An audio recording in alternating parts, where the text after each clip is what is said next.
오늘 은혜 받으실 말씀은 빌립보서 4장 6절에서 7절까지 말씀입니다. 빌립보서 4장 6절에서 7절까지 말씀을 다 같이 봉독하겠습니다.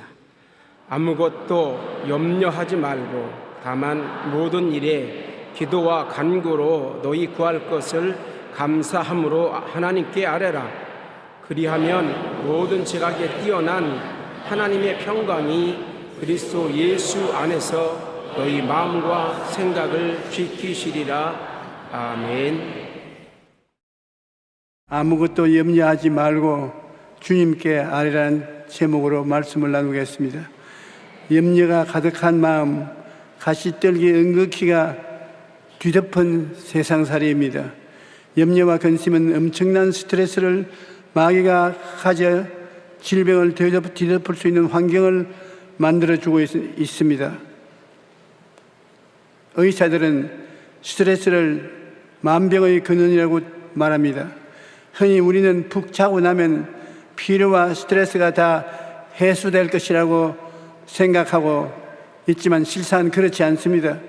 미국 펜스테이트 대학교 연구에 따르면 스트레스에 쌓인 새 잠이 들면 더 높은 스트레스 상태에서 잠을 깬다고 말합니다.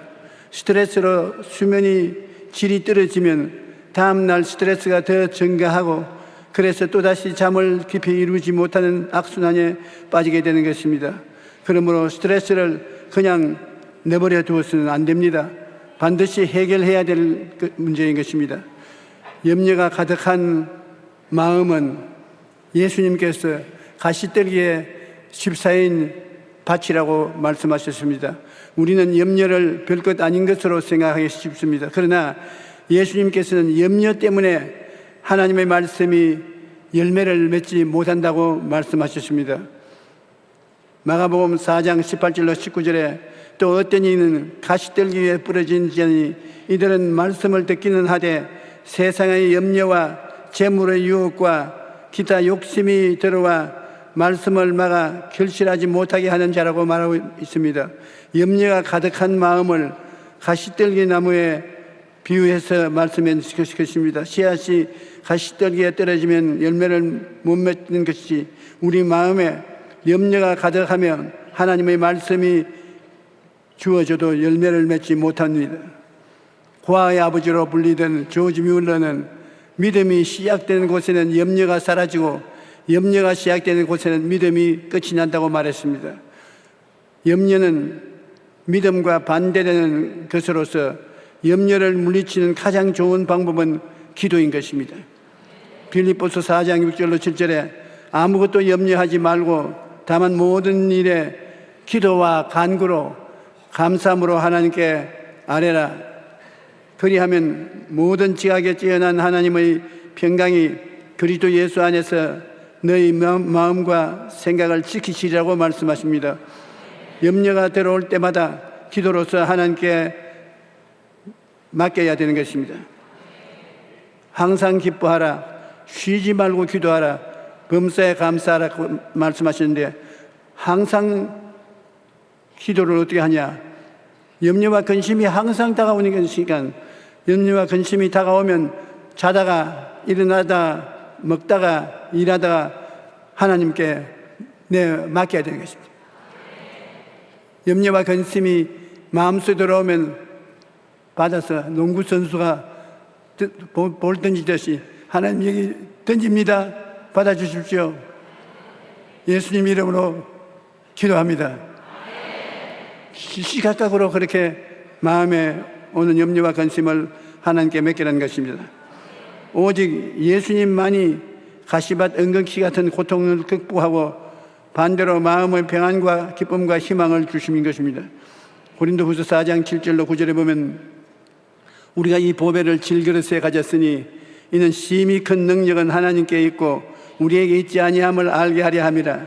우리가 사방으로 우겨쌈을 당하여도 쌓이지 아니하며 답답한 일 당하여도 낙심하지 아니하며 박해를 받아도 버림받지 아니하며 거꾸로 뜨림을 당하여도 망하지 아니하고 이것은 이와 같은 스트레스를 받아도 우리 속에 예수님이 계시면 넉넉히 극복한다는 것입니다.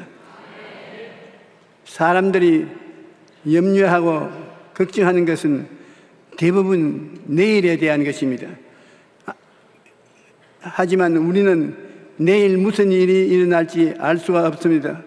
야고보서 4장 14절에 내일 일을 너희가 알지 못하는도다. 너희 생명이 무엇이냐? 너희는 잠깐 보이다가 없어지는 안개니라고 말씀했습니다. 그러므로 내일 일을 염려하느라고 오늘 하루를 불행하게 사는 것은 어리석은 일입니다. 예수님께서는 그러므로 내일 일을 위하여 염려하지 말라. 내일 일은 내일 염려할 것이요 한날의 괴로움은 그날의 족하니라고 말씀하셨습니다. 수고하고 무거운 짐을 진 인생은 추석에 고향이나 여행을 떠나는 사람들의 모습과 같습니다. 다음 달에는 추석 연휴가 있는데 연휴가 길어서 지금부터 여행 떠날 계획을 세우고 준비를 하는 사람들이 많습니다. 그런데 그런 연휴 때 터미널이나 공항에 가면 흔하게 볼 수 있는 풍경이 있습니다. 사람들이 무거운 짐을 남녀간에 어깨에 걸머쥐고 또 잔잔한 짐은 손으로 끌고 사람은 안 보이고 짐만 굴러가는 것 같습니다. 사람들이 등에는 큰 배낭을 치고 손에는 가방을 들고 짐이 어찌나 많은지 사람은 짐 속에 묻혀서 보이지도 않습니다. 그런데 우리의 삶이 그와 같습니다. 죄악의 큰 배낭을 어깨에 걸머쥐고 염려, 근심, 불안, 낙심하는 가방을 손에 들고 온몸에 수고하고 무거운 짐을 진 채 인생이라는 여행을 떠나는 것입니다.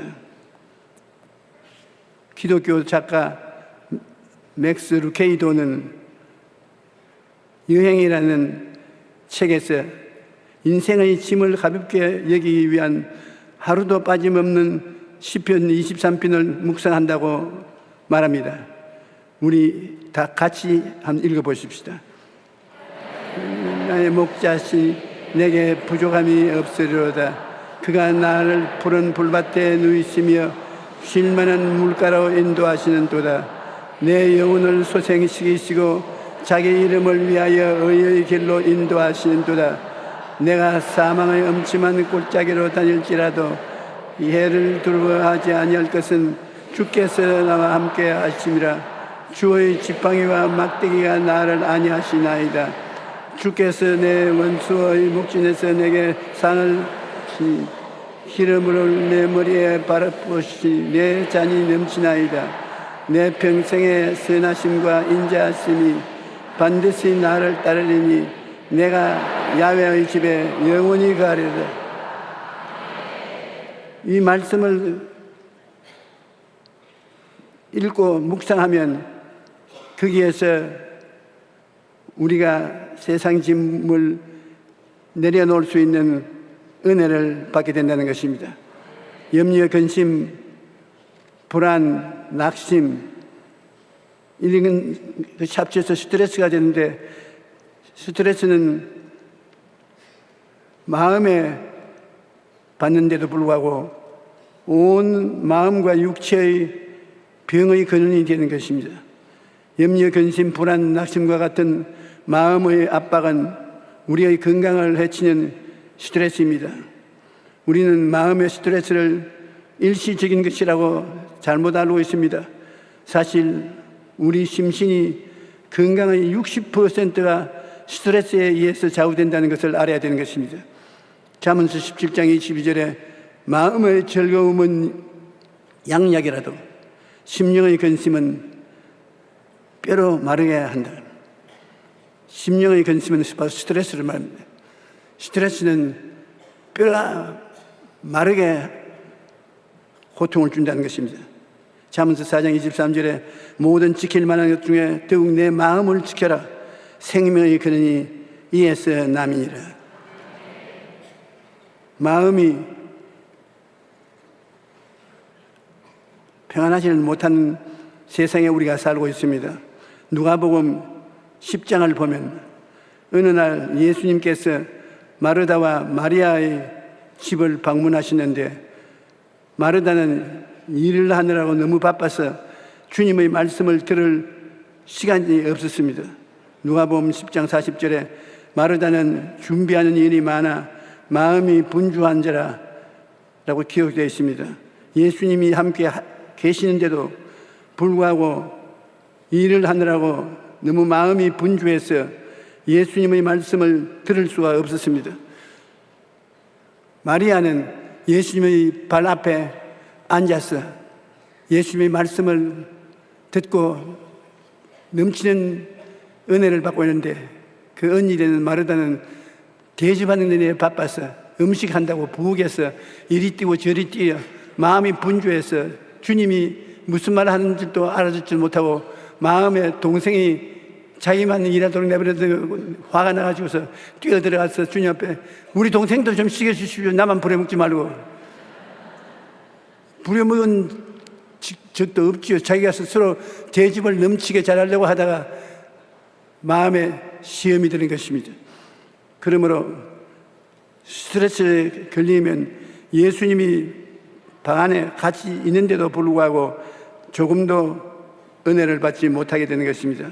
오늘날에도 마르다와 같은 삶을 살아가는 성도들이 많이 있습니다. 우리가 이러한 성격을 고쳐야 됩니다. 하루 종일 멍에를 메고 밭을 가는 소처럼 먹고 살기 위해 이른 아침부터 늦은 저녁까지 쉴 새 없이 일을 합니다. 그런데 주님께서 함께 멍에를 나누자고 우리를 초청합니다. 그런데도 불구하고 혼자서 멍에를 쥐고 힘겹게 밭을 갈고 있습니다.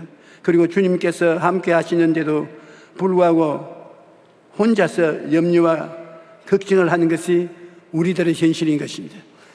주님께서 수고하고 무거운 짐진 자들아 다 내게로 오라 해도 안 온다. 나는 너 짐을 맡아주겠다고 해도 자기 짐, 내 짐 내가 지지 왜 주님이 맡습니까? 그러고 자기 짐을 지고 피투성이가 되어서 따라가는 것입니다. 정말 구주 예수님께서 우리와 같이 계시기 때문에 기도로서 맡겨야 되는 것입니다. 어떻게 맡기느냐? 쉬지 말고 기도하라. 주님이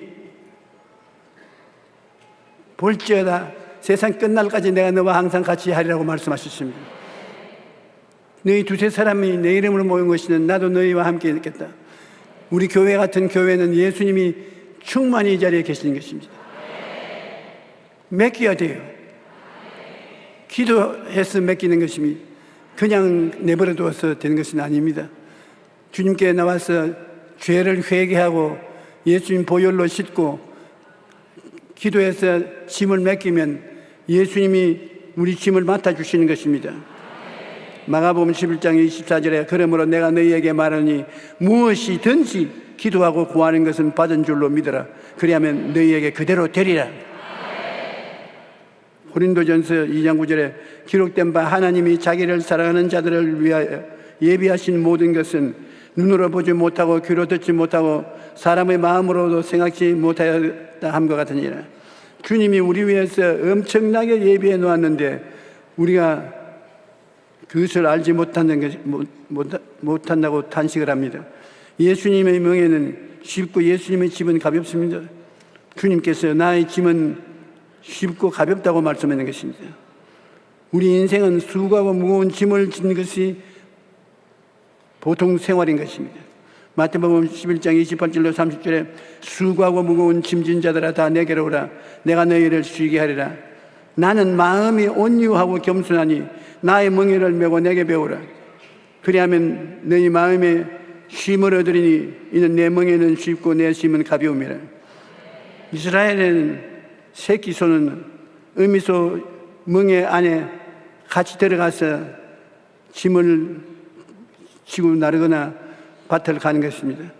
멍에 예수님 목에 걸려 있고 그 밑에 우리를 들어오라 그런 것입니다. 다른 사람 보면 야, 예수님과 함께 공동으로 짐을 지는구나 그렇게 생각하는데, 실제가 보면 예수님의 멍에 밑에 들어있지 하나도 자기 목에는 걸려있지도 않습니다. 지금 여러분이 주님 앞에 나가서 기도하면 여러분 짐을 주님이 맡아주시는데, 주님의 멍에 밑에 있는 여러분은 짐이 허리에 닿지도 않습니다. 그냥 구경하면서 따라가는 것입니다. 여러분, 주님께 얼마나 오랫동안 기도해야 하나님이 알아주냐? 주님께 엎드려 기도할 때 마음의 불안, 초조, 절망이 사라지고 넘치는 평안이 다가오면 통과되었습니다. 아무리 기도하던 세상 생각이 머리에 왔다 갔다 하고 불안하고, 기도하다가 입술로는 기도하고 손으로는 전화기를 들고 찍어가면 또 주여 도와주소서, 내가 전화 좀 하고요. 기도 100년 해봤자 소용이 없습니다. 기도는 집중적으로 해야 되는 것입니다. 정말로 기도할 때는 전화기를 끄고 집중적으로 그 기도 중심으로 하면 마음의 걱정이 싹 빠져나가고 평안이 마음에 다가오는 것입니다. 그 평안이 다가오면 자기가 압니다. 통과되었다. 하나님께서 맡아주셨다. 기도해서 응답받은 체험을 한 사람들은 제가 하는 말이 무슨 말인지 알 것입니다. 주님께서는 우리에게 휴식을 주기를 원하시는 것입니다.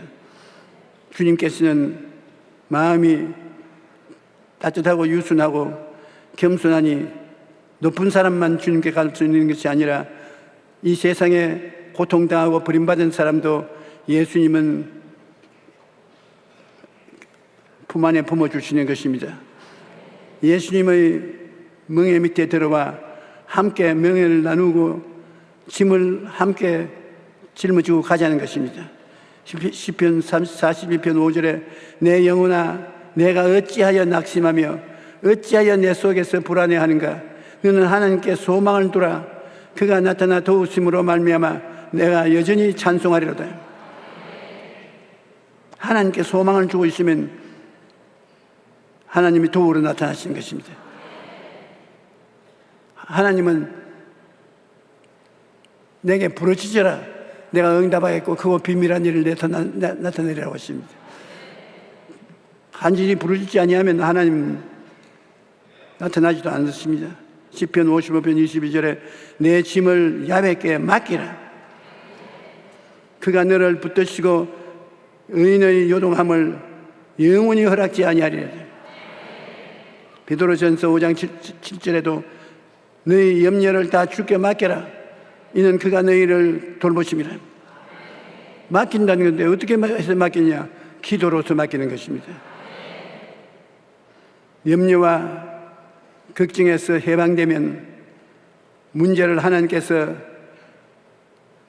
맡았다는 증거가 되는 것입니다. 왜냐하면 사람이 마음으로 자기의 길을 계획할지라도 그의 걸음을 인도하시는 이는 하나님이십니다. 아무리 우리가 계획해도 계획한 대로 안 되거든요. 하나님이 계획해서 일은 실천하는 것입니다. 우리가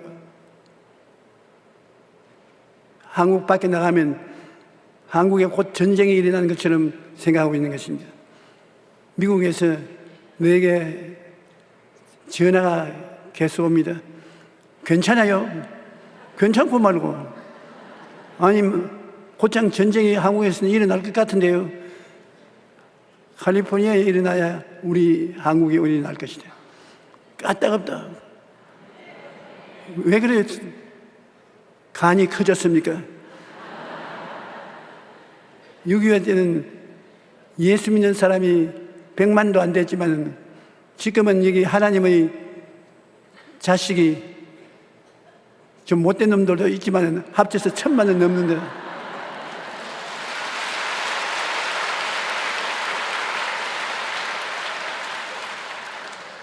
하나님이 롯이 고약한 놈인데 아브라함을 따라다니니 아브라함이 족하니까 버리지 못하고 데리고 다닙니다.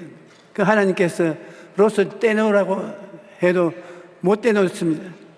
그 롯이 나쁘다고 해서 삼촌까지 버리지 않았습니다. 롯은 소돔과 고모라에서 하나님이 심판하실 때 심판을 받아 있는 거 다 잃어버렸지만 아브라함은 하나님께서 돌봐주었습니다. 우리 대한민국은 여의도 순복음교회 나 예배드리는 여러분 같은 사람이 있기 때문에 괜찮다는 것입니다.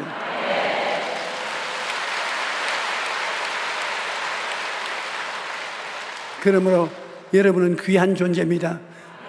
나라와 민족을 위해서 두세 사람 이상 힘을 합쳐서 기도하면 하나님이 듣겠다고 했는데 이 많은 사람들이 하나님 앞에 기도하니 하나님은 그 기도의 힘을 이용해서 능력으로 나아가는 것입니다. 이스라엘 백성이 430년 동안 애굽에서 종살이 하다가 나올 때 군대도 없고 창금도 없고 무장도 안 됐는데 430년 동안 애굽에 종살이한 장정들만 한 70만, 요사의 계산법을 하면 한 300만 명이 애굽에서 나왔습니다.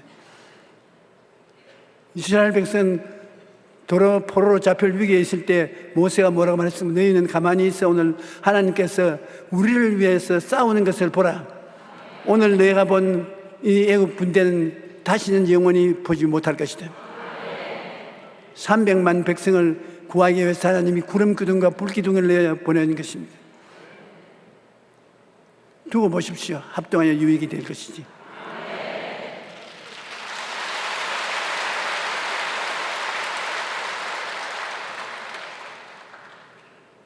시편 37편 5절에 내 길을 야훼께 맡기라. 그러면 그를 의지하면 그가 이루신다고 말씀하고 있는 것입니다.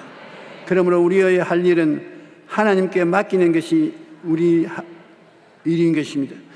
그러면 하나님께서 일은 맡아서 해주시는 것입니다.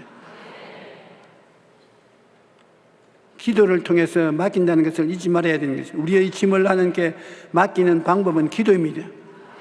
빌립보서 4장 6절에 아무것도 염려하지 말고 다만 모든 일에 기도와 간구로 너희 구할 것을 감사함으로 하나님께 아뢰라. 요사이 말로 말하면 기도와 핸드폰 스위치는 끊어놓고 구할 것은 하나님께 집중적으로 기도하고 마음이 흐트러지지 말게 해야 된다는 것입니다. 기도는 그냥 기도만 하면 안 됩니다. 기도와 간구라는 것은 집중하는 마음인 것입니다. 일단 기도하러 들어가면 다른 데는 다 대화를 끊어버려야 되는 것입니다. 하나님과 둘이 앉아서 이야기해야 되는 것입니다. 영국의 시인 윌리엄 쿠퍼는 기도를 포기하는 자는 전쟁에서 승리를 포기하는 군인과 같다고 말했습니다. 우리의 삶은 영적인 전쟁이며 우리는 하나님의 군사입니다. 그러므로 어떤 상황에서도 기도를 포기해서는 안 됩니다. 그러므로 우리는 우리 환경을 바라보고 두려워해서는 안 됩니다. 두려워하지 말고 놀라지 말라고 하나님께서 말씀하시는 것입니다. 이사야 41장 10절에 두려워하지 말라. 내가 너와 함께함이라. 놀라지 말라. 나는 내 하나님이 됨이라. 내가 너를 굳세게 하리라. 참으로 너를 도와주리라. 참으로 나의 의로운 오른손으로 너를 붙들리라. 참 놀라운 말씀 아닙니까? 시편 91편 14절로 16절에는 하나님이 이르시되 그가 나를 사랑한 적 내가 그를 건지리라. 여기에 있는 사랑은 찰싹 달라붙는 것을 의미하는 것입니다. 하나님이 이르시되 그가 나에게 찰싹 달라붙으니 거예요. 내가 건지리라. 그 내 이름을 안적 내가 그를 높이리라. 그가 내게 간구하리니 내가 그에게 응답하리라. 그들이 환난 때에 내가 그와 함께하여 그를 건지고 영화롭게 하리라. 내가 그를 장수케 함으로 그를 만족케 하여 나의 구원을 그에게 보이리라 하시느니라. 저는 시편 91편 14절로 16절을 적어서 내 책상에 앞에 두고 들어오며 나가며 이것을 읽습니다. 굉장히 마음에 큰 위로와 능력이 되는데, 여러분도 바라볼 수 있는 곳에 위의 말씀을 적어서 붙여놓고 들어오며 나오며 바라보십시오. 신앙에 굉장히 도움이 됩니다. 말씀이 곧 하나님의 능력이니까 말씀이 여러분 마음속에 들어가서 용기와 힘을 주시는 것입니다. 바알의 선지자 450인가 누가 참신인가 경쟁을 한 엘리사는 야훼의 불이 내려와서 자기가 내놓은 재물을 태운 뒤에 거짓 선지자들을 다 잡아서 기손 시내에서 죽였습니다. 뿐만 아니라 엘리야는 하나님께 기도하며 큰 비를 내리게 했습니다. 하지만 그 가운데 스트레스를 감당하지 못하여 그는 광야로 들어가서 나무 밑에 누워서 하나님이여 나를 죽여주십시오. 이제 볼일 다 보았습니다. 450명의 바알 선지자들과 대결해서 전쟁에 이기고 오랜 가뭄으로 국토 전체가 활활 탄 그때 기도로서 비를 내리게 하고 어마어마한 구원을 베푼 엘리야가 스트레스를 견디지 못하고 그는 광야로 들어가서 나무 밑에 들어누워서 잠을 자고 하나님 날 이제 데리고 가 주시옵소서. 별 볼 일이 없습니다. 사람이란 스트레스를 받으면 좌절하고 맙니다. 이처럼 염려와 근심은 마음을 황무지가 되게 하고 신앙을 흔들어 놓습니다. 그러므로 염려와 근심을 물리쳐야 하는데 가장 좋은 방법이 기도인 것입니다. 하나님께 기도로 맡기면 하나님께서 기쁨과 평안을 주시는 것입니다. 염려와 근심은 제3자가 보기에는 아무것도 아닌 것 같습니다. 저 사람 아무것도 아닌데 꾀병한다고. 염려와 근심 속에 있어 다른 사람의 위로도 받지 못합니다. 그러나 참으로 염려와 근심에 붙잡힌 사람은 주야로 마귀의 공격을 받습니다.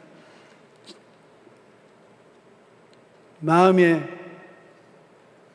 답답하고 고통스러운 것은 말로도 할 수 없고 육체의 병까지 들게 되고 환경에 황무지가 만드는 것이 염려와 근심인 것입니다. 데이빗 리번이라는 사람은 나는 왜 똑같은 생각만 할까라는 책에 이런 이야기를 적어놓고 있습니다. 동일본 여객철도는 초고속 열차로 유명한데 이 회사가 다니가와 산을 통과하는 열차 노선을 개설할 때 큰 어려움을 당하게 되었습니다. 산을 관통하는 터널을 뚫었는데 터널에서 물이 솟구쳐 올라와서 꽁꽁 묶이고 더 이상 나갈 수가 없었습니다.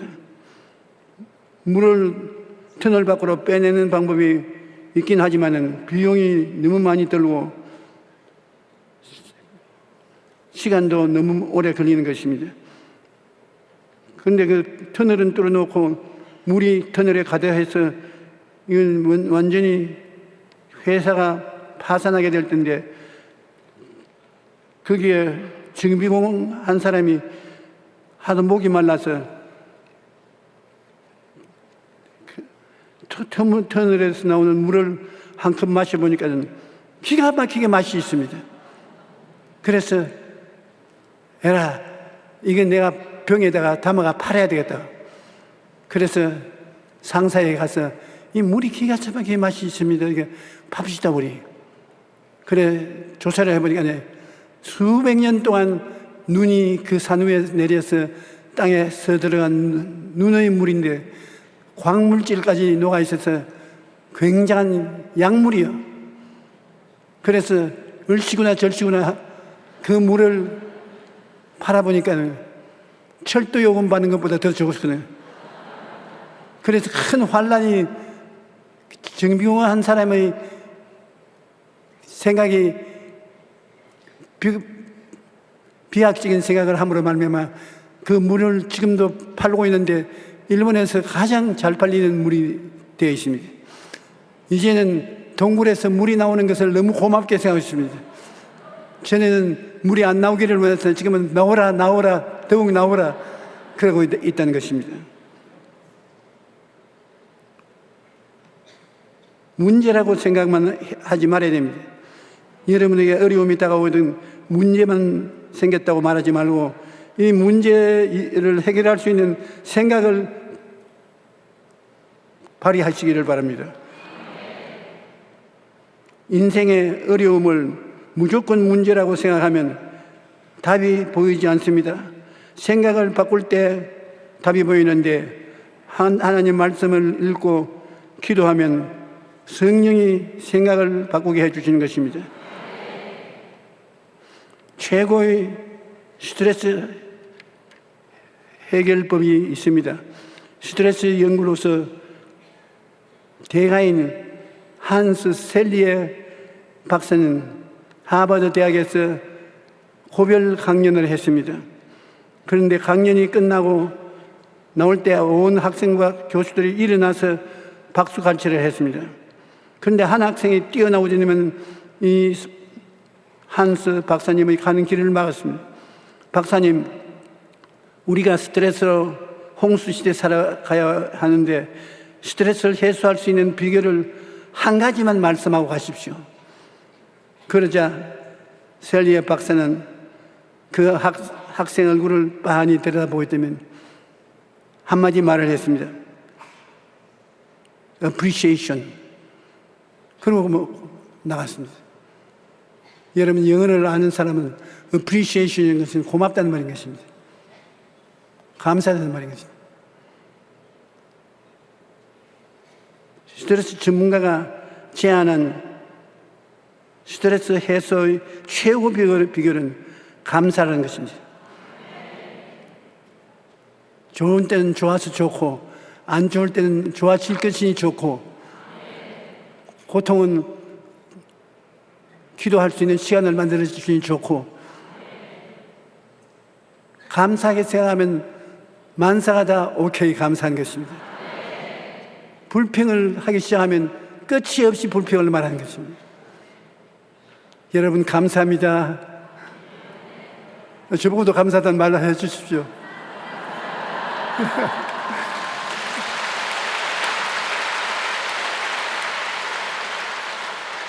그저 감사한 것이 해결 방책인 것입니다. 내가 이 이야기 여러 번 했지만은 천막교회 개척할 때 남대문에 장사를 하는 피란민 할아버지 한 사람이 우리 교회에 참석해서 제일 오랫동안 새벽 기도를 해요. 그래서 내가 무슨 말을 저렇게 많이 하냐 싶어서 가서 가만히 들어보니까 하나님 그저 감사합니다. 그저 감사합니다. 그저 감사합니다. 조금 있다가 다른 말 하나 싶어 또 가보면 또 계속해서 그저 감사합니다. 그저 감사합니다. 할아버지 깜짝 놀랍니다. 아니 무슨 기도가 늘 그저 감사합니까? 그러니까 저보고 잔소리 해자 하나님이 시끄럽기만 하고 아무 도움이 안 됩니다. 하나님이 해주신 것은 다 감사한 것밖에 없어요. 북한에서 살 때 고통 속에서도 살아남은 것이 감사하고 피란 생활 속에 안 죽고 옮겨온 것이 감사하고 또 대한민국에 와서 자유의 기운 소를 흠뻑 만취하면서 살아갈 수 있으니 감사하고, 천막교회가 있어서 감사하고, 전도사님이 있어서 감사하고, 다 감사한 것밖에 없잖아요. 내 그 영감님 때문에 굉장히 큰 기도의 비결을 배웠습니다. 저도 그때부터 시작해서 기도가 할 일이 없으면 그저 감사합니다. 그저 감사합니다. 그저 감사합니다.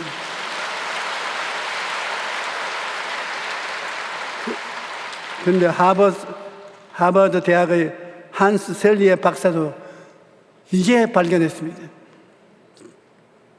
스트레스를 이기는 길은 감사하는 길밖에 없다. 제가 일찍할 줄 알았으면 하버드 대학 교수가 될 것인데.